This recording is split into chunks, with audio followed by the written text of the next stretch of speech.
तो flash and Thor दोनों ही कमाल के सुपर हीरोज है। एक अपनी सुपर स्ट्रेंथ के लिए जाना जाता है तो एक अपनी सुपर स्पीड के लिए। लेकिन आज के इस वीडियो में हम इन दोनों ही सुपर हीरोज का कंपैरिजन करेंगे एंड लास्ट में ये जानने की कोशिश करेंगे कि विनर कौन निकल के आता है।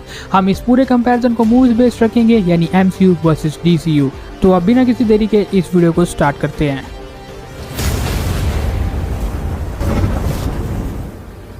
सबसे पहले तो फटाफट सब्सक्राइब मार के बगल वाले बेल आइकन को ऑन कर दो ताकि लेटेस्ट वीडियो की नोटिफिकेशन सबसे पहले आपके पास आए।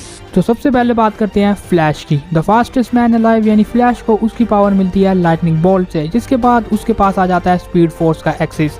इसी एक्सिस की हेल्प से वो आराम से स्पीड ऑफ लाइट से ट्रैवल कर चुका है एंड इससे तेज होने के साथ साथ वो टाइम को रिवर्स भी कर चुका है।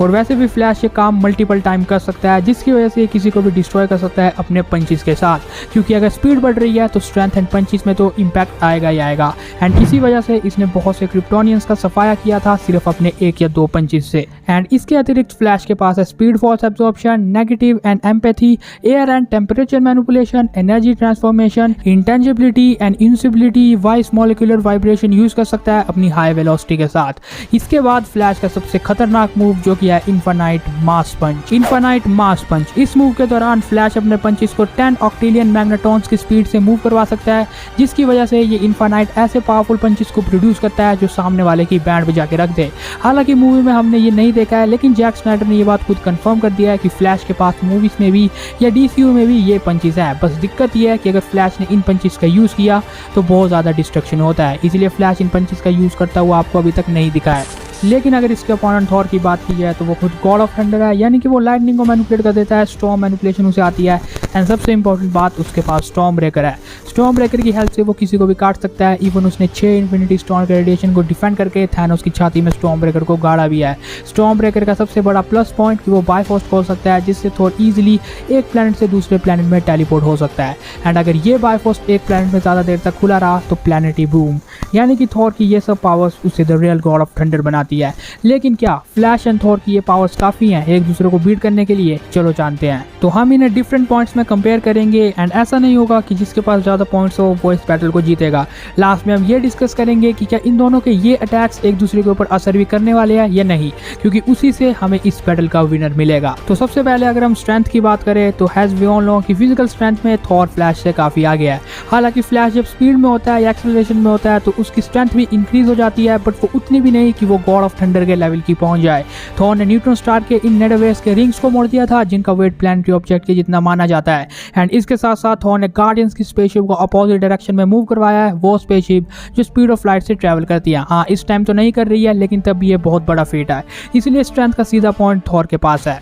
तो अब नेक्स्ट बात करते हैं ड्यूरेबिलिटी की। तो दोनों सुपर हीरोज कितने ड्यूरेबल है? अगर हम फ्लैश की बात करते हैं तो हाँ, ये तेज तो है, लेकिन इसकी ड्यूरेबिलिटी का कोई भी इंप्रेसिव फीट अभी तक हमने नहीं देखा है। क्योंकि अगर हम जस्टिस लीग की बात करते हैं तो एक पैराडीमन की टकराने के बाद इसका हालत बहुत खराब हो गई थी एंड इसे बहुत गहरा घाव भी आ गया था।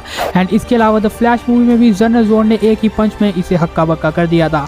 लेकिन थॉर के ड्यूरेबिलिटी के फीट इससे काफी ज्यादा है। थॉर ने न्यूट्रॉन स्टार की एक पूरी एनर्जी को अपने ऊपर लिया था, जो कि बहुत गर्म है, क्योंकि इसका टेम्परेचर सन के कोर जितना गर्म होता है एंड सन का टेम्परेचर होता है 15 मिलियन डिग्री सेल्सियस। दूसरा, इसने पावर स्टोन के टच को अपने माथे में सहा था, वो पावर स्टोन जो बड़े बड़े प्लैनेट को धराशायी कर देता है। एंड इसके बाद गोर के बहुत से अटैक से भी इसे ज्यादा कुछ नहीं हुआ था एंड ये सिर्फ अपनी लाइटनिंग से हील कर सकता है अपने आप को, जो कि इसको प्लस पॉइंट देती है एंड ज्यादा कमाल का हीलिंग फैक्टर एंड ड्यूरेबिलिटी देती है एज कम्पेयर टू फ्लैश। अब नेक्स्ट अगर हम स्पीड एंड रिफ्लेक्सेस की बात करते हैं तो यहाँ पे करने की बात ही नहीं है। Flash is clearly the winner. Flash खुद गॉड ऑफ स्पीड का टाइटल होल्ड करके बैठा हुआ है एंड इसके रिफ्लेक्सेस भी नेक्स्ट लेवल है। लेकिन अब अगर हम इसके बाद एक्सपीरियंस एंड फाइटिंग स्किल्स की बात करें तो डेफिनेटली थॉर यहाँ पे आ गया है। वो 1500 साल का है एंड इतने सालों तक उसने वॉरियर्स वाली वो ट्रेनिंग की है जो फ्लैश सपने में भी नहीं सोच सकता। तो यानी कि ओवरऑल थॉर के पास काफी पॉइंट है फ्लैश के मुकाबले में, लेकिन क्या ये पॉइंट उसे इस बैटल को जिताने में हेल्प करेंगे? चलो जानते हैं। तो हम इस बैटल को एक नॉकआउट बैटल रखने वाले हैं, क्योंकि थॉर एक ऐसा कैरेक्टर है जिसे जितनी भी चोट लग जाए वो लाइटनिंग से अपने आप को हील कर देता है। तो अगर हम ऐसा मानते हैं तो तब थॉर को हराना बहुत मुश्किल है, इसलिए हम ये डिस्कस करेंगे कि पहले नॉकआउट कौन होगा। तो अगर हम थॉर के अटैक्स की बात करते हैं तो डेफिनेटली अगर स्टॉर्म ब्रेकर का एक हिट या थॉर का एक पंच फ्लैश को लगता है तो उसका बहुत बुरा हाल होने वाला है, क्योंकि जनरल जोर्ड ने भी सिर्फ अपने एक ही पंच से मूवी में उसे बीट कर दिया था। बट द थिंग इज कि फ्लैश को वो अटैक लगना भी चाहिए, क्योंकि फ्लैश इतना तेज है कि थॉर उसे देख भी नहीं पाएगा, उसके स्पीड स्पीड एंड रिफ्लेक्सेस बहुत ज़्यादा तेज़ है। तो हाँ, अगर थॉर गलती से उसे लगा पाया अटैक तो तब थॉर के जीतने के चांसेस है। अदरवाइज अगर हम फ्लैश की बात करते हैं तो फ्लैश के पास वैसे तो बहुत से मूव्स है, लेकिन वो गॉड ऑफ थंडर के आगे ज़्यादा टिकने नहीं वाले हैं। फ्लैश जितना तेज होगा उसकी स्ट्रेंथ इंक्रीज होगी एंड फिर उसके पंचेस में भी इम्पैक्ट ज़्यादा होगा। लेकिन क्या थॉर के ऊपर इनका असर होगा? मुझे नहीं लगता, क्योंकि थॉर इतना ड्यूरेबल तो है कि इन पंचेस से सर्वाइव कर जाए। बट फ्लैश के पास एक लास्ट मूव बचता है जो कि उसका इन्फिनाइट मास पंच। अगर फ्लैश इस मूव को यूज करता है तो डेफिनेटली वो थॉर जैसे बीइंग को भी नॉकआउट कर सकता है मेरे ओपिनियन में, क्योंकि अगर फ्लैश इस मूव को परफॉर्म करता है तो इतना ज्यादा डिस्ट्रक्शन हो सकता है जिससे बड़ी सिटी भी डिस्ट्रॉय होने पे आ जाए। तो इसीलिए अगर फ्लैश इन्फिनाइट मास पंच का यूज करता है तो वो थॉर को मेरे ओपिनियन में नॉकआउट कर सकता है फर्स्टली। बट अगर थॉर का एक भी अटैक फ्लैश को लगता है तो थॉर भी फ्लैश को इजीली नॉकआउट कर सकता है। इसीलिए इन दोनों कैरेक्टर्स के बैटल को लेके कोई भी कुछ नहीं कह सकता कि बैटल किस मोड पे जाएगा।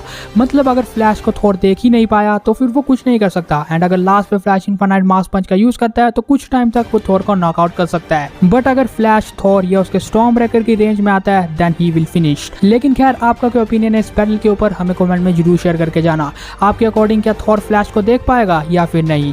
जहाँ तक मैं अपना पर्सनल ओपिनियन देता हूँ तो मैं 50-50 जाना चाहूंगा, क्योंकि मैं बैटल का रिजल्ट नहीं निकाल पा रहा हूँ। इसलिए आप लोगों से पूछ रहा हूँ कि क्या आपको क्या लगता है कि थॉर एंड फ्लैश का विनर कौन होगा। बाकी इस वीडियो को यहीं पे खत्म करते हैं। अगर आपको वीडियो पसंद आया होगा तो इसे लाइक कर देना, शेयर कर देना, हमारे इस चैनल को सब्सक्राइब मार के बगल वाले बेल आइकन को जल्दी ऑन कर देना। And thanks for watching this video.